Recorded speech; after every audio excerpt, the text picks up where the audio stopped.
Tema bulan Desember ini adalah Celebrate Jesus, the King of Peace. Dia adalah Raja Damai.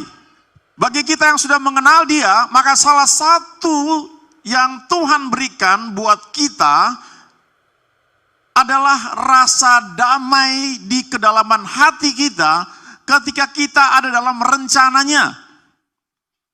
Kalau kita menghadapi situasi di mana kita tidak tahu harus memilih di antara persimpangan jalan, semuanya kelihatannya baik, semuanya kelihatan menjanjikan, maka kalau kita berdoa kepada dia, dia akan menunjukkan tuntunannya itu lewat damai sejahtera. Dan damai sejahtera itu akan seperti benteng yang membungkus kita, sehingga walaupun situasi nampaknya bergelora di luar kita, tetapi di kedalaman hati kita ada damai yang melampaui segala akal. Itu sebabnya kita sangat beruntung, ya. Tuhan Yesus berkata di Yohanes 14 ayat 27, damai sejahteraku kuberikan kepadamu, damai sejahteraku aku tinggalkan bagimu, dan apa yang kuberikan tidak seperti dunia yang berikan kepada kamu. Nah, kita akan lihat, saya akan tunjukkan setidaknya ada tiga hal penting, dan itu menunjukkan di Alkitab ada 3 buku, tentunya ada lagi yang lain, tapi saat ini saya mau tunjukkan 3 buku atau 3 hal penting dalam hidup kita, khususnya di akhir tahun ini.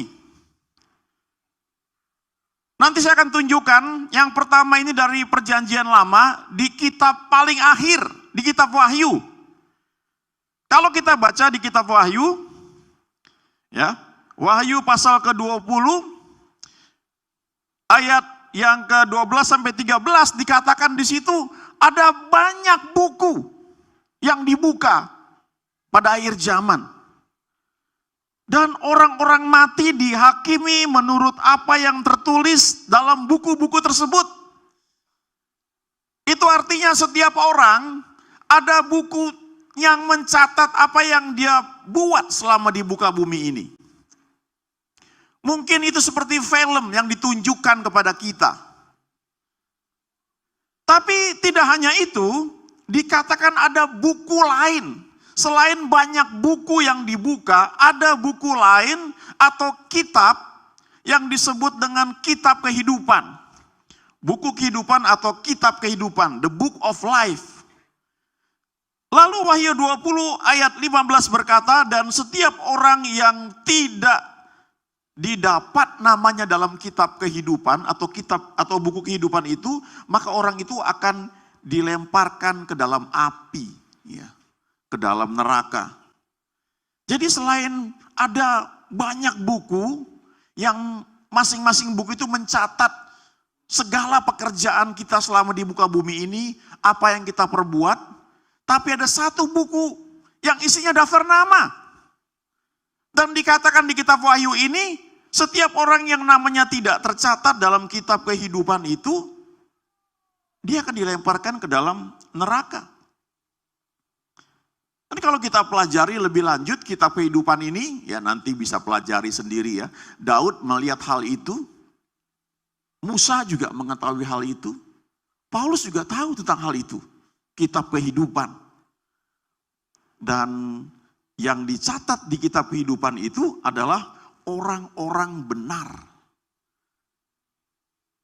Di konteks perjanjian baru, Roma 3 ayat 23 berkata, karena semua orang telah berbuat dosa dan telah kehilangan kemuliaan Allah.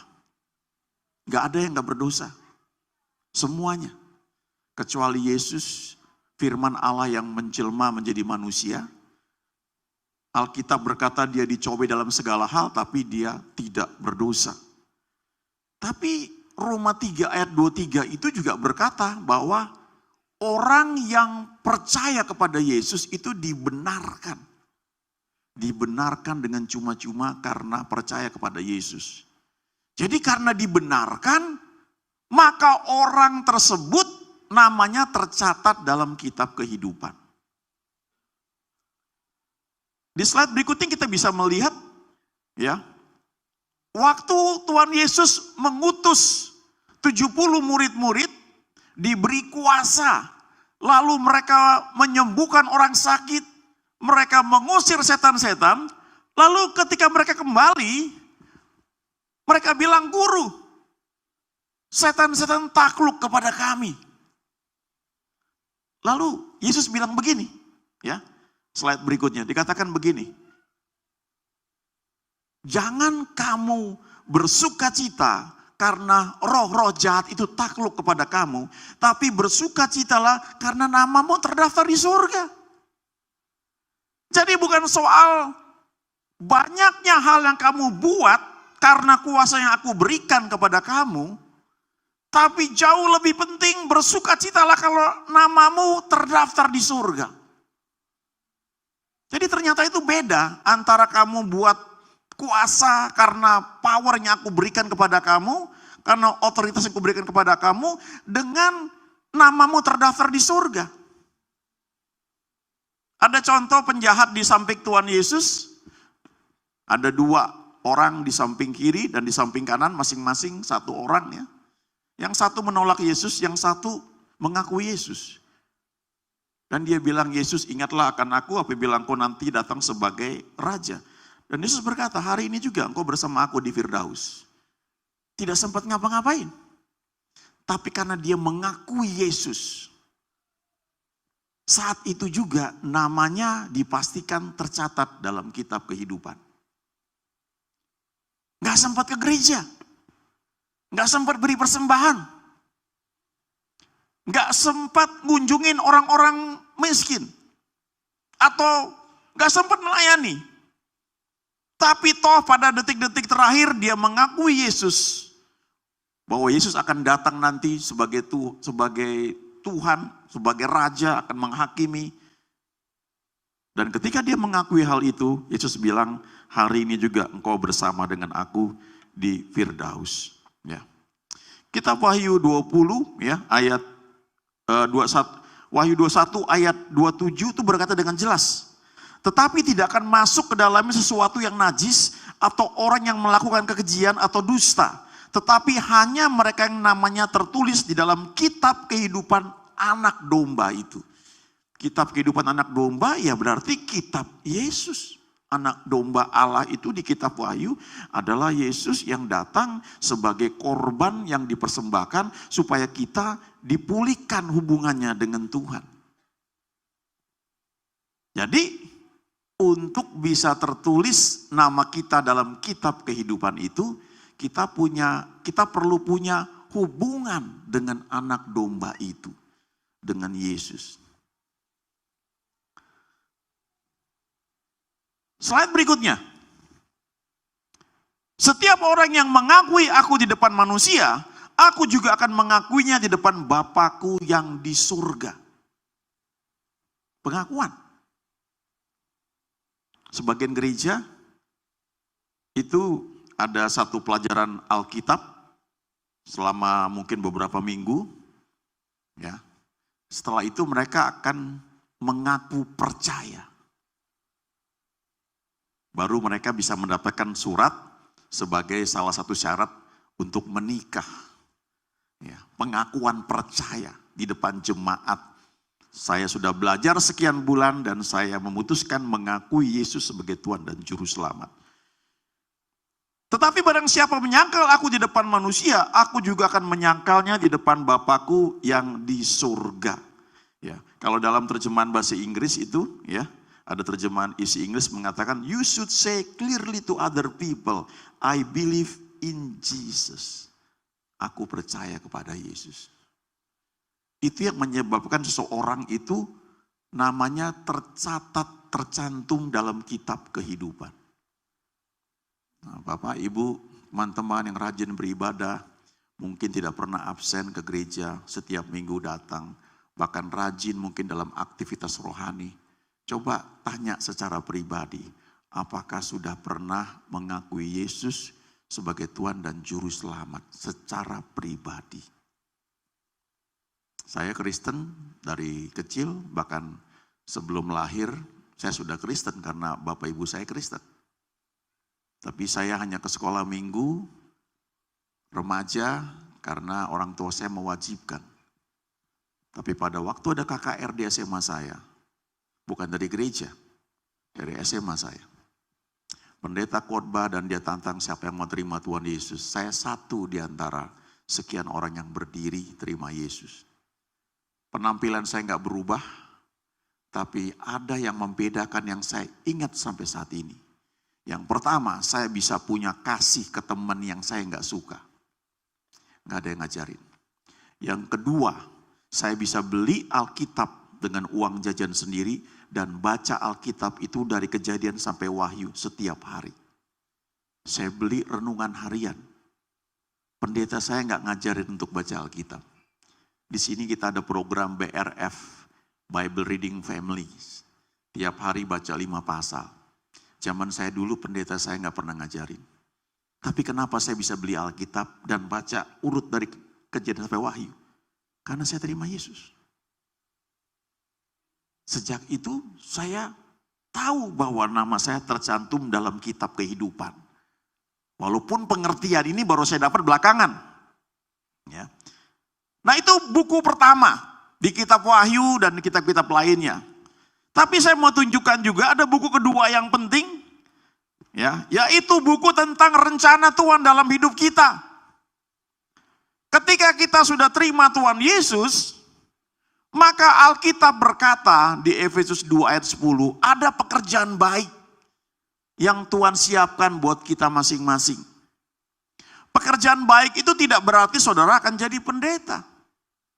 Atau saudara menjadi full timer. Mungkin saudara menjadi seorang pilot. Saudara terbang ke mancanegara. Tapi saudara adalah seorang murid Tuhan dengan jubah luarnya pilot. Atau saudara seorang duta besar yang ditempatkan di satu negara atau nantinya beberapa negara. Atau saudara bekerja sebagai seorang diplomat. Atau saudara menjadi seorang menteri, mungkin menteri luar negeri. Tapi di dalam itu saudara adalah murid Tuhan. Nah ini masing-masing beda pekerjaan baik ini. Mungkin ada yang suka main musik, akan jadi komposer. Diundang di mana-mana, diminta untuk membuat kreasi, ilustrator film mungkin. Atau membuat banyak penampilan. Tetapi di dalamnya adalah murid Tuhan. Nah, Mazmur 139 ayat 16, Daud bilang begini, matamu melihat selagi aku bakal anak. Dan dalam kitabmu semuanya tertulis hari-hari yang akan dibentuk sebelum ada satupun daripadanya. Kalau kita baca terjemahan firman Allah yang hidup, itu dikatakan begini, sebelum aku lahir engkau telah melihat aku, sebelum aku mulai bernafas engkau telah merencanakan setiap hari hidupku. Sudah ada rencana Tuhan. Itu yang saya bilang tadi pekerjaan baik, Efesus 2 ayat 10. Bisa jadi pendeta, jadi gembala, bisa jadi full timer, bisa jadi musician, komposer, komponis.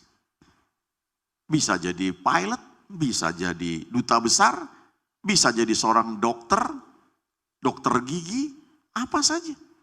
Itu mungkin pekerjaan baik yang Tuhan siapkan buat saudara. Jadi tidak sekedar kita itu terima Yesus, lalu kita hidup hanya untuk diri kita sendiri.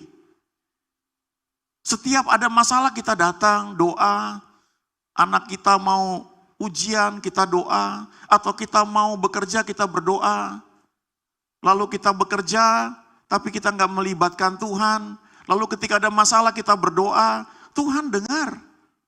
Tapi Tuhan juga ingin supaya kita hidup dalam rencananya. Karena rencananya itu rencana yang indah, yang cocok, yang paling pas buat kita. Setiap hariku tercantum dalam kitabmu. Tetapi untuk itu bisa terwujud, rencana Tuhan itu bisa terwujud, perlu kerjasama dari kita. Kesediaan kita untuk berkata, Tuhan, aku ini hamba-Mu. Jadilah seperti yang Kau rancangkan. Tuntun aku Tuhan. Dalam sekolah, dalam pekerjaan, dalam membangun hubungan dengan orang yang nantinya akan menjadi istri atau suami kita. Kita membangun hubungan karena kita ingin supaya rencana Tuhan terjadi dalam hidup kita.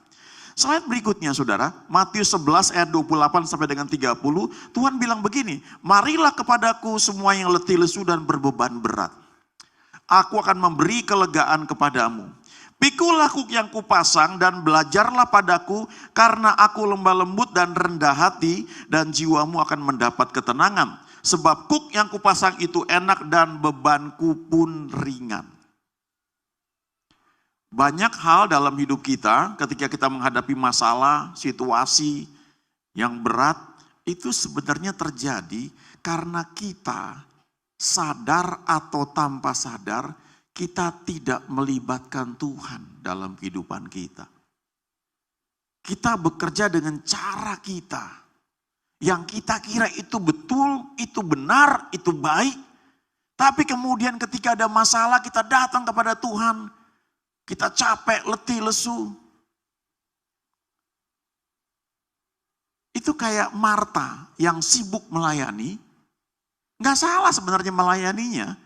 Tapi akhirnya membuat dia capek dan dia protes. Kok Maria duduk tenang-tenang saja? Aku sendirian sibuk melayani.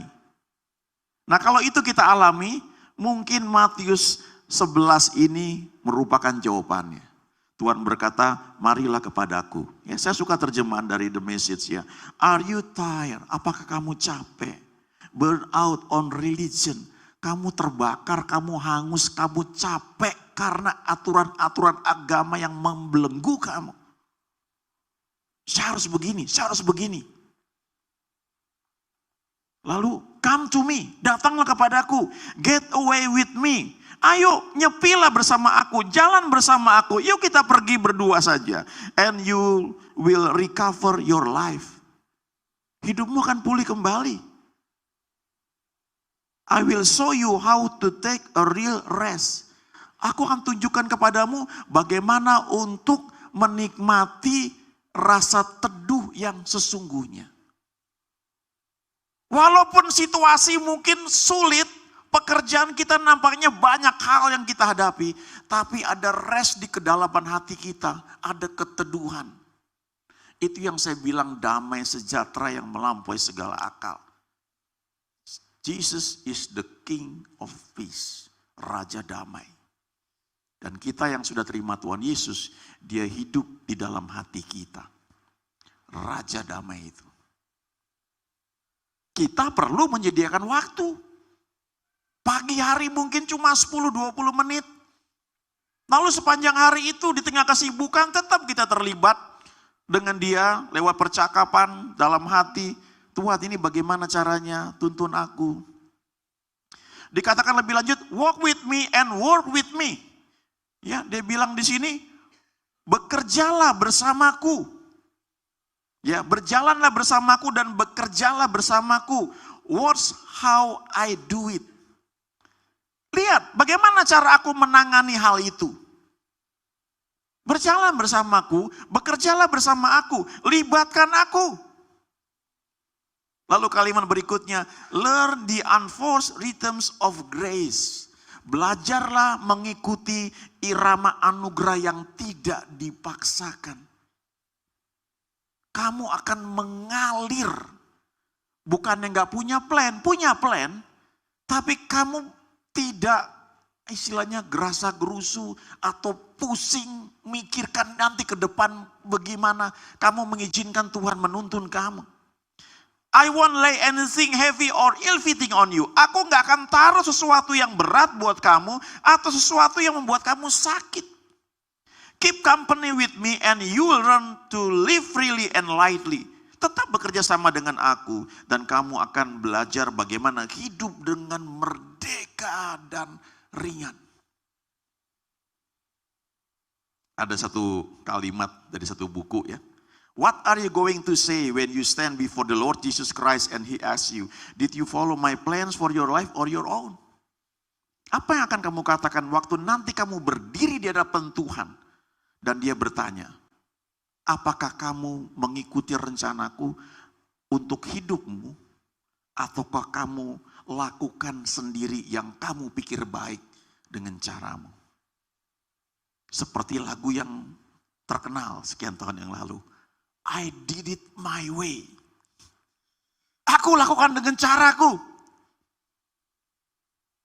Saudara, ini akhir tahun. Coba cek. Kalau dari awal tahun kita punya plan, punya rencana. Sampai menjelang akhir tahun ini kita rasanya capek. Ada beberapa hal kok belum tercapai. Coba cek lagi.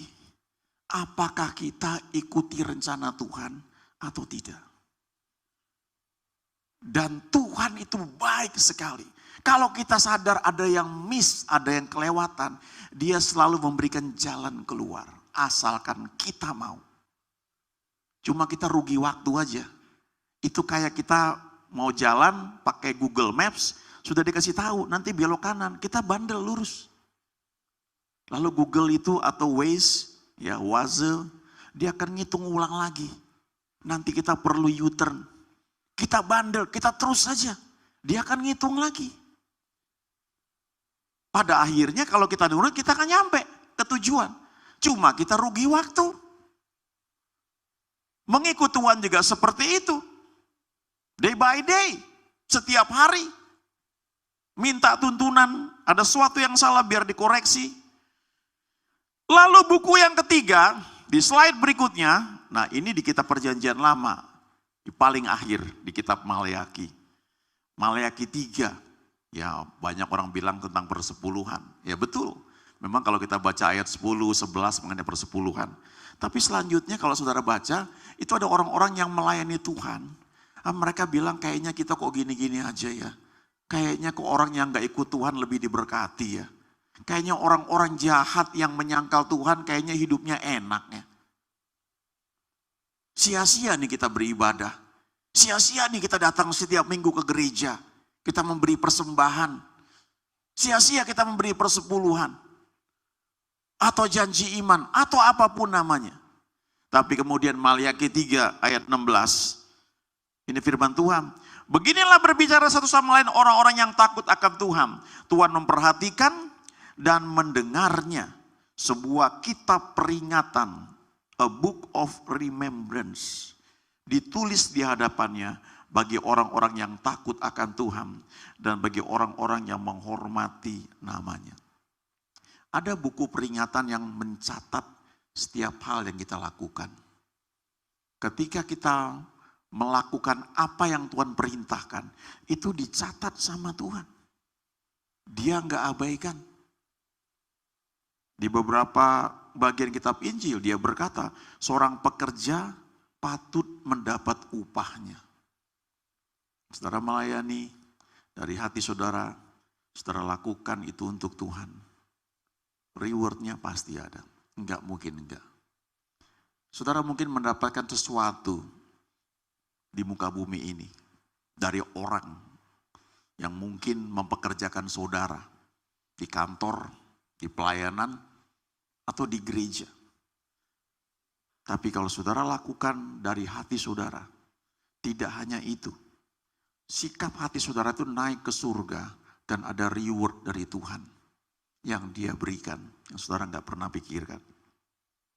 Slide terakhir saudara, ini janji Tuhan. Maleaki 3 ayat 17, mereka akan menjadi milik kesayanganku sendiri. Firman Tuhan semesta alam, pada hari yang kusiapkan. Ada satu hari payday, hari di mana upah itu diberikan, reward diberikan di dunia ini, tidak hanya nanti, di sini, di dunia ini. Dan setiap orang itu berbeda. Kadang-kadang saudara melihat teman saudara sudah dapat reward yang Tuhan janjikan. Saudara belum. Keep on being faithful. Tetaplah setia. Tuhan bilang, mereka akan menjadi milik kesayanganku sendiri pada hari yang kusiapkan. Aku akan mengasihani mereka sama seperti seseorang menyayangi anaknya yang melayani dia. Maka kamu akan melihat kembali perbedaan antara orang benar dan orang fasik, antara orang yang beribadah kepada Allah dan orang yang tidak beribadah kepadanya. Akan terlihat jelas.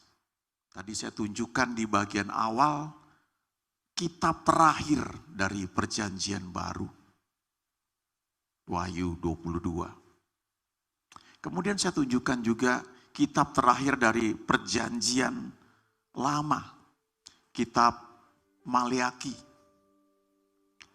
Karena mungkin selama setahun ini, saudara mungkin merasa, nampaknya Tuhan kok belum menjawab apa yang Tuhan janjikan. Kitab Maleaki berkata, ada kitab peringatan yang dituliskan. Setiap hal yang saudara buat, itu dicatat. Dan saya mau mengajak kita semua mengevaluasi ketiga buku ini dalam hidup kita. Yang pertama, apakah Bapak, Ibu, teman-teman semua sudah yakin bahwa nama Bapak, Ibu, teman-teman itu ada tercatat di kitab kehidupan? Bukan karena kita nggak pernah berbuat salah, bukan karena kita anak pendeta, bukan karena kita rajin memberi persepuluhan, persembahan, bukan. Itu hal baik dan itu perlu. Tapi yang membuat nama kita tercatat dalam kitab kehidupan adalah kita mengakui Yesus sebagai Tuhan dan Juru Selamat. Kitab Wahyu berkata itu kitab kehidupan anak domba. Kitab kehidupan Yesus, dia yang mencatat. Setiap orang yang mengakui aku di hadapan manusia, aku akan mengakui namanya di hadapan Bapa di surga. Coba teduh tenang sebentar, coba renungkan. Kalau saudara belum pernah terima Tuhan Yesus, ini saat untuk saudara menerima Dia sebagai Tuhan dan Juru Selamat. Karena Tuhan punya rencana yang indah buat saudara semua.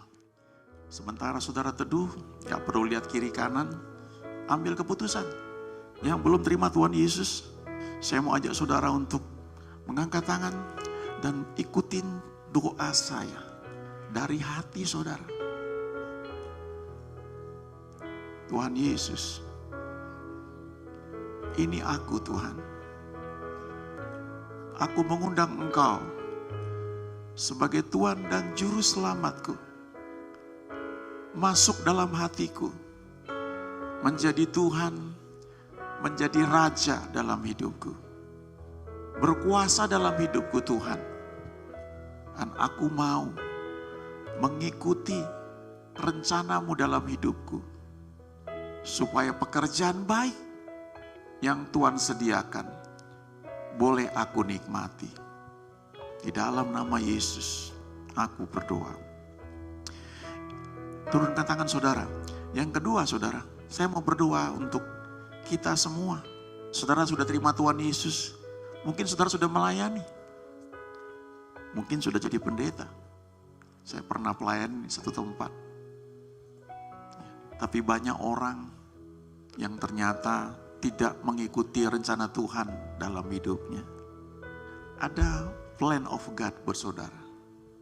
Nah, saya mengajak saudara yang mau mengikuti rencana Tuhan dan berkata, Tuhan, aku rindu rencanamu terjadi dalam hidupku. Ayo ikutin kata-kata saya. Naikkan dari hati saudara. Tuhan, ini aku. Aku ingin semua rencanamu terjadi dalam hidupku. Ampuni aku. Kalau selama ini aku keras hati, aku pakai kekuatanku untuk melakukan banyak hal. Aku letih, aku capek. Aku mau Tuhan bekerja bersama dengan Engkau. Tuntunlah aku supaya rencanamu terjadi dalam hidupku. Hamba berdoa untuk setiap saudara yang ada di sini Tuhan. Menjelang akhir tahun, kami mengevaluasi. Ampuni kalau banyak hal kami lakukan di luar tuntunan-Mu. Engkau Tuhan yang memulihkan. Dan kami mau melihat dalam hidup kami, rencana-Mu tergenapi. Yang ketiga saudara, saya mau berdoa dan saya tahu ini banyak yang alami hal ini. Saudara mungkin merasa sudah setia melakukan banyak hal. Tapi nampaknya Tuhan itu kok tidak menjawab atau belum menjawab doa saudara. Kitab Maliaki berkata ada kitab peringatan yang ditulis. Saya perlu ingatkan saudara, sejak Daud diurapi jadi raja, itu ada belasan tahun dia hidup dalam ketakutan dan mempertanyakan apakah benar Tuhan mau menjadikan aku seorang raja. Ketika Yusuf mendapat mimpi umur 17 tahun, butuh belasan tahun sebelum itu terjadi. Dan dalam masa belasan tahun itu, dia kerja di rumah Potifar. Dia pernah masuk penjara. Dia pernah berusaha dengan berbagai cara untuk bisa lolos. Sampai pada akhirnya, Alkitab berkata, janji Tuhan membenarkannya. Kalau saudara mengalami kesulitan seperti itu, saya mau berdoa buat saudara. Angkat tangan saudara dan kita berdoa bersama-sama. Tuhan, ini kami Tuhan. Ampuni kalau kami meragukan banyak hal yang Kau janjikan dalam hidup kami. Kami percaya ada buku peringatan yang mencatat semua hal yang kami buat di dalam takut akan Engkau. Dan kami mau katakan apa yang Paulus katakan. Dalam persekutuan dengan Tuhan, jerih payah kami tidak sia-sia. Dan kami semakin kenal, Engkau adalah Tuhan Yesus yang termanis dalam kehidupan kami. Kami mau katakan, Engkaulah sahabat kami Tuhan, yang menuntun kami di jalan yang benar. Ini hidup kami Tuhan. Kami mau supaya rencana-Mu terjadi dalam hidup kami senantiasa. Mari katakan Yesus yang termanis bersama-sama. Yesus yang termanis buat jiwaku, buat jiwaku, buat jiwaku. Yesus yang termanis buat jiwaku.